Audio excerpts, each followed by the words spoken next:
So let's talk about some other issues that popped up last night on that debate stage with Cecile Richards. Cecile being the president of Planned Parenthood, as well as a Hillary Clinton supporter. She joins us from back in New York. Cecile, nice to see you. Good to see you, Thomas.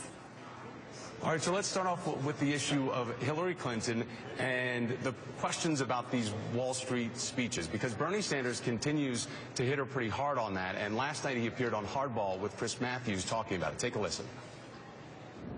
Hillary Clinton has received many millions of dollars from Wall Street for her campaign and for her super PAC. She's received very large speakers' fees from Goldman Sachs. I think those are important issues. And by the way, I agree with the New York Times editorial. I don't know if anyone saw it today, where they urged Secretary Clinton to release the transcripts of the speeches that she gave behind closed doors to Wall Street. So, Cecile, Bernie Richards says that he has not given any speeches like that. If he did, he would release the transcripts of it. Hillary Clinton has said she'll do it if everybody does it, which means the Republicans. But from a perspective of Hillary Clinton, why not get out from the onus of this, get ahead of it, just release those transcripts? Well, I think she said, you know, it just should be an equal playing field for everyone. And as long as everyone does that, she's willing to. I think, look, the truth is, I've been out there on the campaign trail, and this is not what any voter is talking about. What about are things like access to health care, access to equal pay. And I think they're much more concerned about things like we saw last night in the Republican debate, where we have every single Republican running for president declaring that they're going to end access to health care for millions of women in America. That's actually what I hear people talking about. Well, let me talk about what's taking place. Your home state is Texas, and we know your mom famously serving as the governor there in the 1990s. But as we look at the latest polling, it shows that Hillary Clinton has a pretty commanding lead there, 34 points over Bernie Sanders. What do you think she needs to do to maintain that lead and carry the Lone Star State come November? Well, it's great to see she's got that support. I'm not surprised. She and President Clinton have spent a lot of time in Texas over their lifetime.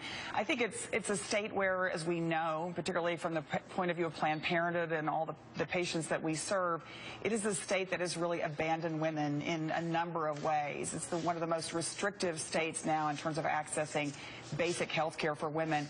That's what's animating a lot of our folks in Texas, and I can imagine, really doesn't even matter who the Republican nominee, every single one, Donald Trump, Ted Cruz, Marco Rubio, all of them have pledged to basically replicate what the state of Texas has done in terms of ending access to basic health care for women. I think it could be a very animating issue next November. All right, so let's talk about what you mentioned there with the debate last night and the Republican race, Planned Parenthood coming up in the debate. Let's take a listen to how some of the candidates talked about that issue. In fact, very recently, he was still defending Planned Parenthood. You can say whatever you want, but they have millions of women going through Planned Parenthood that are helped greatly. And I wouldn't fund it. I would defund it because of the abortion factor, which they say is 3%. I don't know what percentage it is. They say it's 3%, but I would defund it because I'm pro-life. So, Cecile, I want to get your reaction to that. I saw you with my colleague Mitchell, and you talked about the fact that here's one place where you agree with Donald Trump on the support for the good work that Planned Parenthood does outside of the choice conversation. What do you think would be the benefit of having a Donald Trump as the GOP nominee, or potentially the next president, and his words to Planned Parenthood? There would absolutely be no benefit to having Donald Trump as president of the United States for women. I mean, he, on the one hand, praises the work we do and then says he wants to cut every single person off of health care that we serve. You just can't have it both ways. And I think it's incredible that every single Republican running for president says that their health care plan is to end access for women, and not only to Planned Parenthood, but to birth control all across the country and to safe and legal abortion. It's just it's extraordinary that this is the position of the Republican leadership, because it's not the position of Republicans across the country. We have Republican patients that come to Planned Parenthood every single day. They're in total disbelief that this is where the Republican Party is going.